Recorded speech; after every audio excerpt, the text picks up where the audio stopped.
We're north of Chicago, where safety concerns drove players at Northwestern University to seek a union. It's the day of the vote, and we're going to meet Chris Gradone, the team's senior punter. Hey, good morning. How's it going? Good. Yeah, nice Hey, I'm Josh. How you doing, Zach? Nice to meet you, Zach. Nice sir. Yeah, you ready for today? Yeah, I think so. Historic day. Yeah, it really is. In January, nearly every player on the team signed a petition supporting a union vote. But by April, their coach had chipped away at that support. Did you know where you were on the issue before he called you in? No, I didn't. You were kind of up in the air? Yeah. You were a swing vote. Exactly, yeah. It's like he was like personally like almost offended that this whole thing's going on at his school. That's not what he wanted. And that was actually a decent motivation for me to not want the union. The fact that you wouldn't want to disappoint your coach? Yeah, like I feel like he's gotten me so much. He like got me in the school and got me a scholarship. Like I owe the guy a lot. This is the kind of case that could go to the Supreme Court. Gary Coleman is the player's lawyer.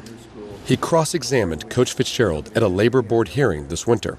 He allowed me, because he was forthright and candid, to just walk through, not day by day, but hour by hour, almost the life of an athlete on the football program. And then at the end of it, I asked him, after I'd built all these things up, isn't it true that being a college football player is a full-time job? And that was the first time that he pushed back and he said no. And I said, well, that's interesting, because I have an article here in the Chicago Tribune in which you said 2 years ago that being a college football player was a full-time job. Did you say that? And he said yes.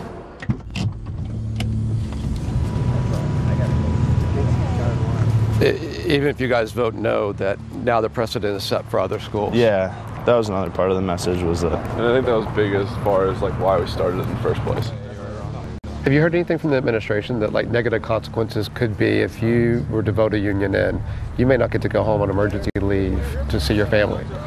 I don't necessarily believe that tactic, but they have kind of said that if a union is brought in, all of the benefits we get now are kind of taken away and then rebargained for, so we might not get them back and we could actually lose benefits.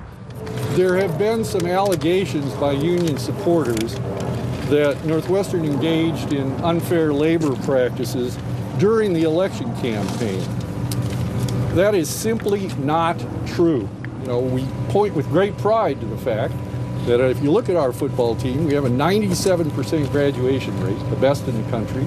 It's also a school that's aggressively anti-union when it comes to grad student teachers, custodians, and all the rest of it.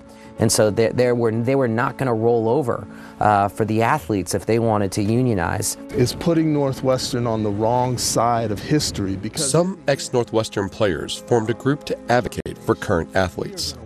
Kevin Brown played for the Wildcats from 1981 to 1985. When you look at the NCAA, and Northwestern is a part of this, so there's no distinction, well, that's an NCAA issue. It's, no, you're a part of the association. So it's your issue as well. It's not just, it's them. No, it's us. We've been talking and saying the same thing. Alex Moyer was his teammate and went pro. Same thing when we were going to school in the mid-'80s and before. So as Kevin said, just to say, we'll take care of you, after a while that just rings kind of hollow. Players are being exploited. We all know that. And the question is, what is it going to take to correct that? But it is a fact. The players' ballots were not counted and the election results not released. The school and the union are battling over whether the players are employees under the law. That ruling will be made by the National Labor Relations Board in Washington, D.C. This idea that started with Kane Coulter in a classroom at Northwestern has now grown much, much larger. House Republicans have called hearings about it today in Congress. We share the concerns of players that progress is too slow, but forming a union is not the answer. It is simply the wrong way to go to address these very important issues. The number of questions that are raised are so myriad. They are just remarkably wide-ranging. Would a union negotiate over the number and length of practices? Perhaps a union would seek to bargain over the number of games. If management and the union are at an impasse, would players go on strike? Are these schools ready to make some difficult decisions, such as cutting support to other athletic programs like lacrosse and field hockey, or even raising tuition? The list of grievances that these players presented is a list of grievances that players could have presented 5 years ago and 10 years ago across the college community, but they haven't been addressed.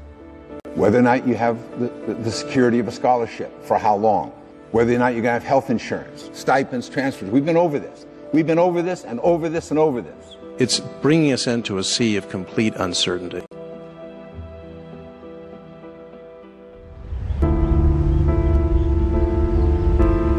Northwestern University and the NCAA both say that the players' union effort will end up in the Supreme Court.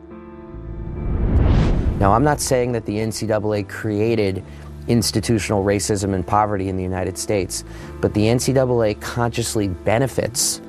Which one's Dad?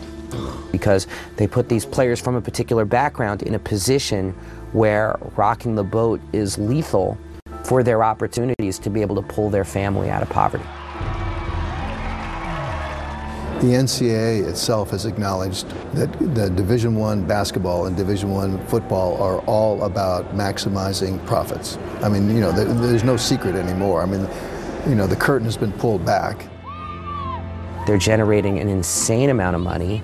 They're being told what they can or cannot eat, what they can or cannot study, and it's reached a breaking point. There's no moral center anymore. The center will not hold. The center is not holding.